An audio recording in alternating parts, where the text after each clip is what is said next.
Olá meus amigos, nessa videoaula agora, especificamente, nós vamos falar a apreciação crítica da teoria dos sistemas e mais ainda, como que a gente tem algumas condições que devem ser determinantes aí para se entender a melhor apropriação das propostas de Carl Ludwig von Bertalanffy, de como que a gente realmente consegue entender uma organização como um sistema de acordo com essa teoria. Então, se a gente falou que uma organização ela pode ser vista como um sistema fechado, como um sistema aberto, uma estrutura orgânica, uma estrutura mecânica, de acordo com a teoria dos sistemas, a gente compreende que toda e qualquer organização, qualquer tipo de empresa, deva ser compreendida como um sistema aberto. Justamente porque a gente sabe que constantemente a organização vai estabelecer trocas aí com essa sociedade.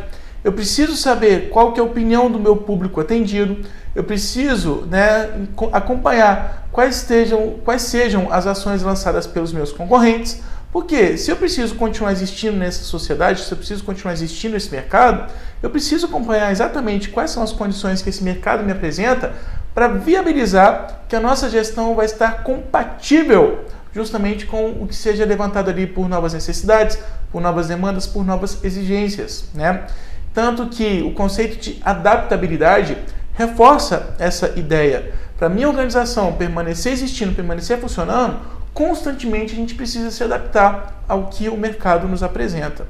Então, a gente vê que as organizações elas são compreendidas sim como organismos vivos, que têm comportamentos prováveis, eu consigo ter estimativa de como que as nossas partes vão se comportar, mas a gente não tem um comportamento determinístico, vai depender da situação, vai depender justamente das condições que essa sociedade lá fora me apresente.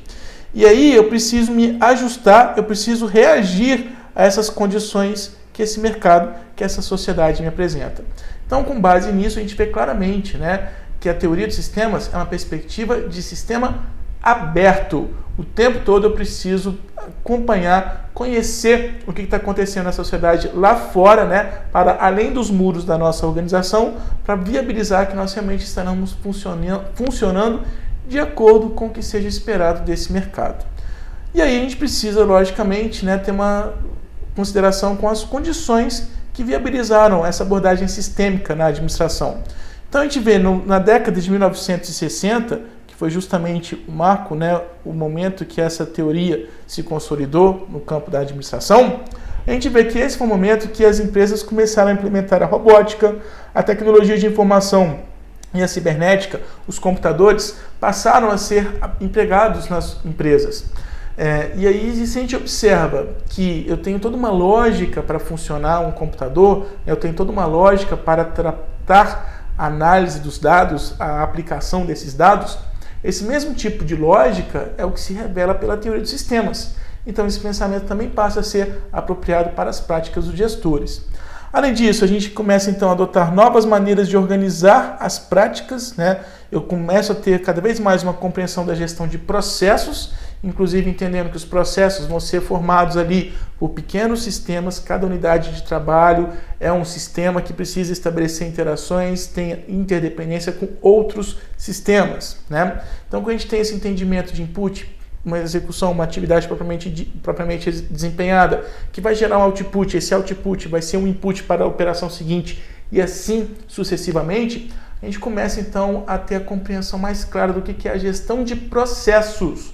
Isso corresponde a uma nova maneira de administrar as tarefas, administrar as atividades, conforme devam ser organizadas ali no cotidiano de uma organização. E a gente começa então a apropriar esse conhecimento sistêmico, não somente na administração, mas também em outras áreas. Se você conseguiu fazer uma breve reflexão, as diversas situações que a gente vive, o tempo todo nós pensamos início, meio e fim. O que chegou para mim como informação, como que eu lidei, como que eu recebi aquela novidade, aquela notícia, aquela informação, e como que eu reagi, qual foi a minha ação, o que eu fiz com isso que eu acabei sabendo.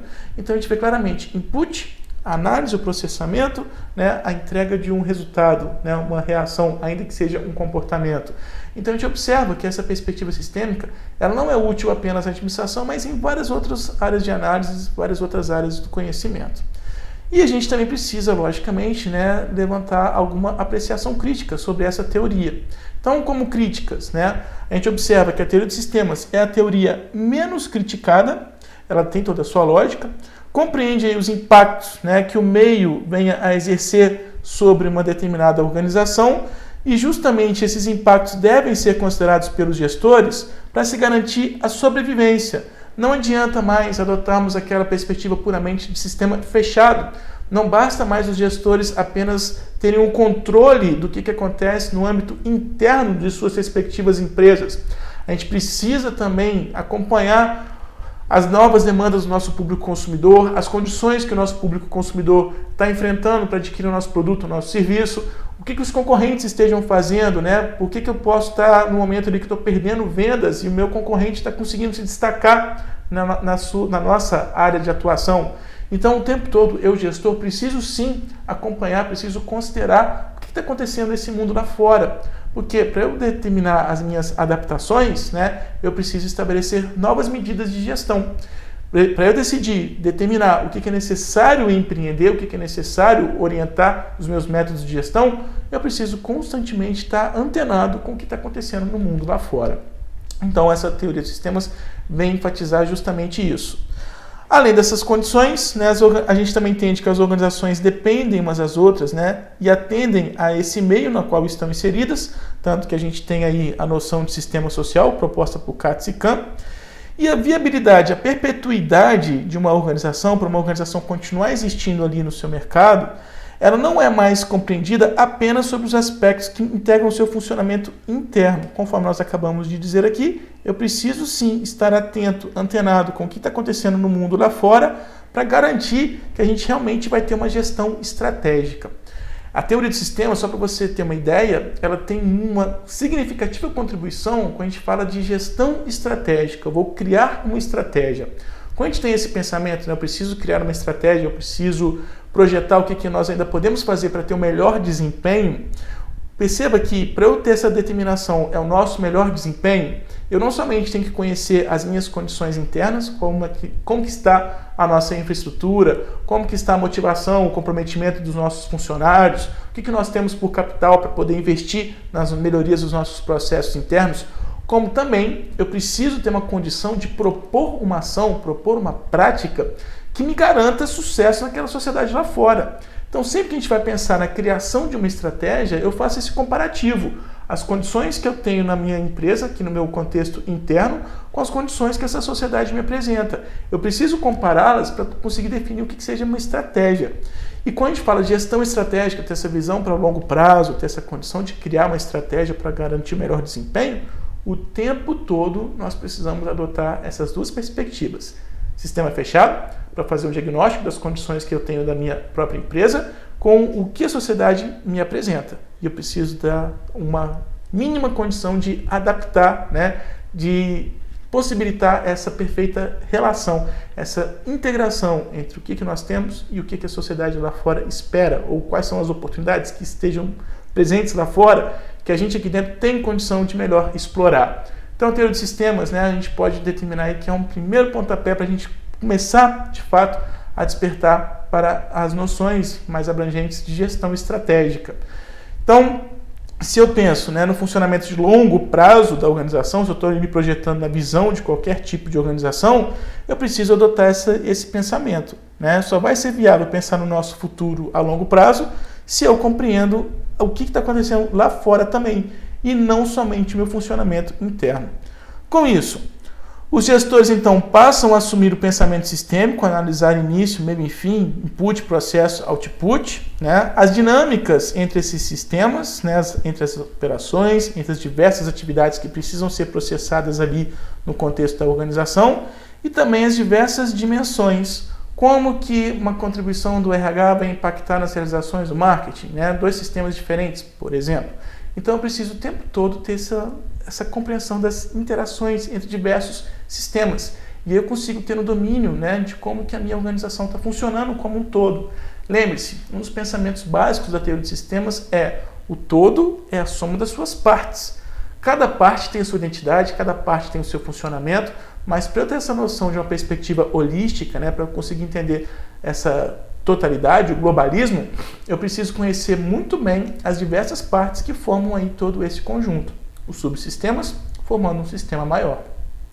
E por fim, para a gente motivar a produtividade humana, a gente precisa então considerar que existem diferentes estímulos. Cada pessoa, cada funcionário que trabalha ali na minha organização é um sistema. Cada um vai reagir de maneira diferente, né, às condições que sejam apresentadas aí pelo meio. Então a gente tem aí várias probabilidades de desempenho. Eu não tenho mais como determinar que eu vou aplicar esse estímulo e obrigatoriamente eu vou ter essa reação, essa resposta, esse comportamento do funcionário. Quando a gente vê aí a progressão das teorias gerais da administração, a gente vê, né, tudo começou lá com a noção de homo econômicos, o homem só se motivava em troca de estímulo financeiro. Depois a gente tem a noção de homem social, o homem gosta de trabalhar porque ele estabelece interações com os outros colegas de trabalho. Eu tenho um homem funcional que gosta dos trabalhos, né, que ele deva desempenhar, que são ali determinados para ele tem um papel a cumprir. Eu tenho depois a compreensão do homem administrativo, que eu tenho como administrar os comportamentos dessa pessoa. Agora não, né? Com a teoria de sistemas, eu preciso entender que como são várias as possibilidades de cada funcionário, cada sistema reagir a diferentes estímulos, o tempo todo nós vamos lidar com probabilidades. Eu não tenho como determinar que um único estímulo vai gerar uma mesma resposta entre diferentes funcionários. E aí, quando a gente tem essa compreensão dessa diversidade de pessoas, quando a gente tem essa compreensão de que o mundo lá fora vai impactar até mesmo na formação da nossa cultura organizacional, a gente compreende então que a teoria de sistemas é vista como uma teoria de sistema aberto, né? Tanto que nas teorias gerais da administração é a primeira teoria que se destaca com essa perspectiva.